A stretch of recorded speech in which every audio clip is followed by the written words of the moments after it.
Bonjour les amis. Eh bien, dans quel temps est-ce que nous vivons? Si c'est pas une chose, c'est l'autre. Ce que je veux dire par ça, c'est 2 ans de pandémie, avec les difficultés, les restrictions, les limitations imposées par cela, les tensions, les difficultés, relations dans les familles, avec nos connaissances, à l'emploi. Mais heureusement, tout ça diminue. Et bon, les restrictions, ça tombe comme des feuilles en automne à ce temps-ci. Alors, tant mieux, tant mieux. Ça va être bien de se sentir plus libre. Et là, nous vient l'Ukraine. Et la violence que Poutine a amenée à ce pays-là. On voit les images de gens tués, blessés, la grande souffrance, le chaos qu'on voit dans les enfants, les yeux des enfants, des familles qui partent pour être réfugiés, juste la peur, la souffrance. Et pourquoi? Et pourquoi? Et alors, à y penser une deuxième fois, cette violence, ce type d'injustice de l'homme envers l'homme, il y a l'Ukraine à ce moment-ci, dans toute sa barbarité, mais c'est aussi connu dans notre monde. Il y a bien des parties du monde où les gens connaissent la violence, la guerre, où ils connaissent la souffrance et la peur par manque de justice, par manque de pain, par manque de possibilité de vivre avec dignité. Et bon, avec ça on pourrait dire, et puis ici au Manitoba, 2 mois d'hiver très forts, très froid, avec beaucoup de neige. Et puis là, on se dit, peut-être on n'est pas si... ça ne nous fait pas tellement mal que ça. C'est pas si sérieux que ça. Mais non, mais pour venir, ce sentiment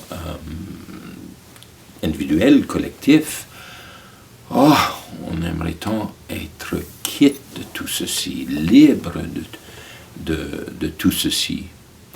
Et voilà un mot qu'on entend souvent. Pendant la pandémie, on a souvent, je veux être libre, nous avons à être libres.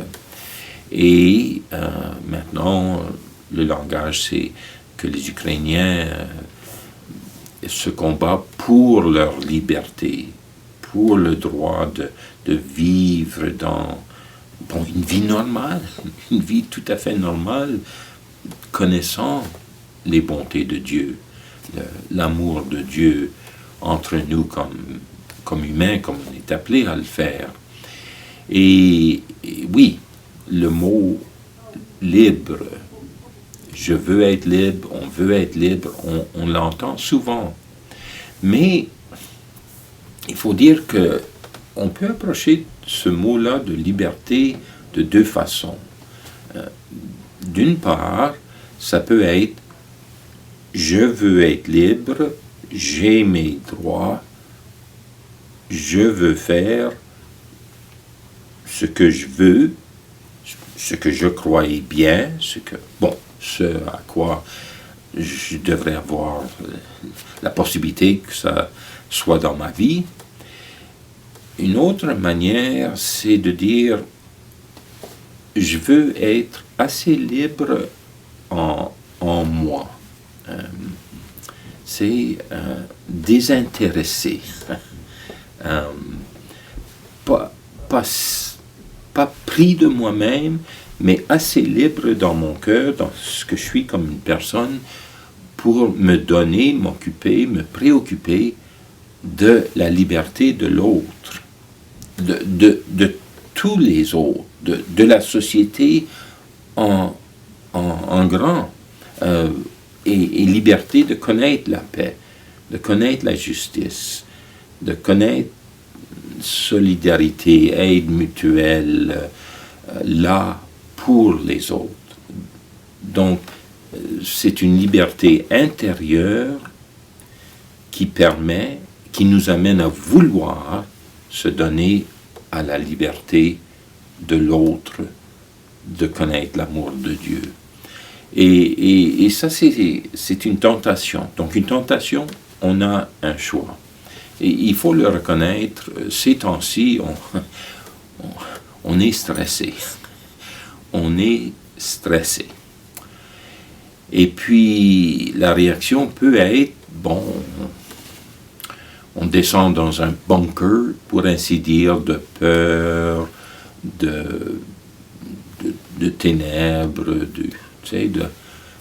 tout est mauvais, tout le monde est mauvais, juste noir, le loup noir dans l'âme. Ou on peut être de ceux qui disent et pensent et agissent selon des mots de violence, des pensées. Il faut que ça soit comme ça.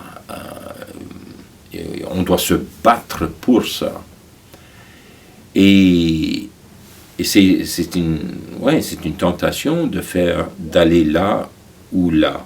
Et je parlais à quelqu'un qui étudie la psychologie, et il me disait, les psychologues, les psychiatres sont en train de reconnaître que avec toute la pandémie, il y a une beaucoup plus grande hausse d'inflammation du cerveau.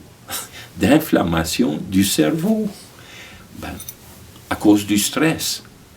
Mais cette inflammation apporte, comment dire ça, on est vif à être dur contre l'un l'autre, on est vif à être préoccupé de soi-même.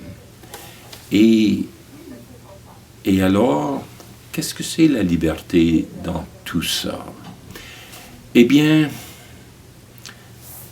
et j'ai dit ça, ces méditations, je les veux d'abord pas politiques ou scientifiques, psychologiques, sociologiques ou quoi que ce soit, mais d'abord à partir de notre foi.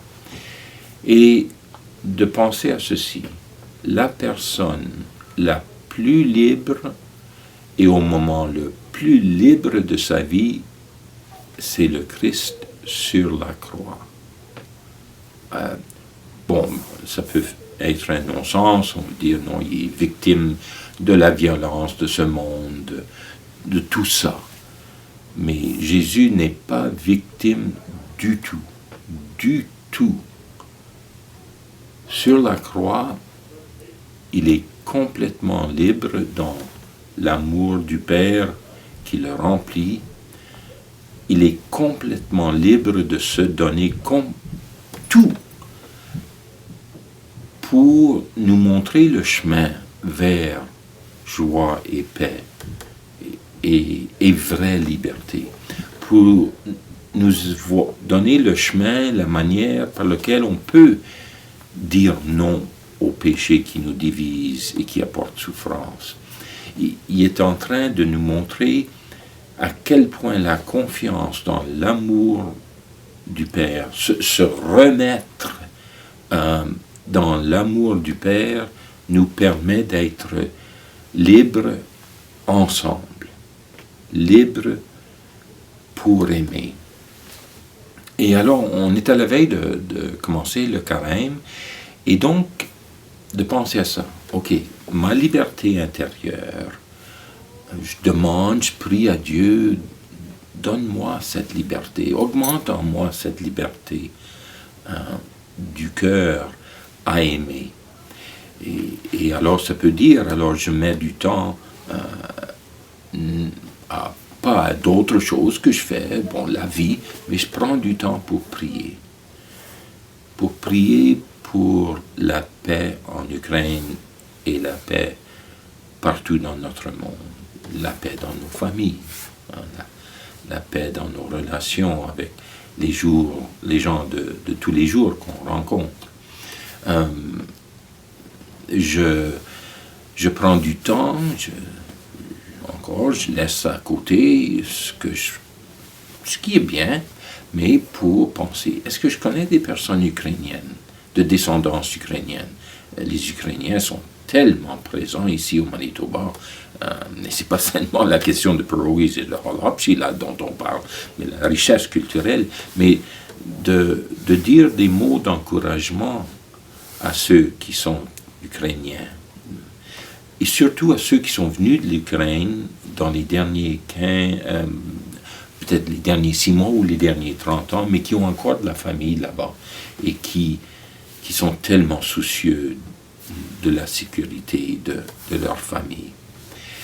Eh bien, aussi que peut-être on fait pénitence, on jeûne, on fait l'aumône dans le sens que on dit, bon, oui, je pourrais acheter ça, oui, je suis libre à avoir ça dans ma vie, mais non, je mets cet argent-là pour donner à CNEWA, Catholic Near East Welfare Association, ou encore à Développement et Paix, ou à des associations qui vont aider les gens sur place avec ce qu'ils ont besoin pour juste au moins le minimum de dignité de vie dans cette situation. C'est à se demander, est-ce que le Canada va être libre pour bien accueillir les réfugiés? Alors toute cette question-là en regardant le Christ sur la croix et en connaissant la victoire de la résurrection, victoire d'amour, qu'est-ce que c'est d'être libre? Qu'est-ce que c'est vraiment d'être libre ensemble? De consacrer sa liberté, son choix, pour l'autre, à la manière du Christ. Il y a beaucoup à y réfléchir et y prier et à prendre des décisions et des actions pour cette liberté de tous et de chacun, de connaître la bonté de Dieu. Tous. Merci bien.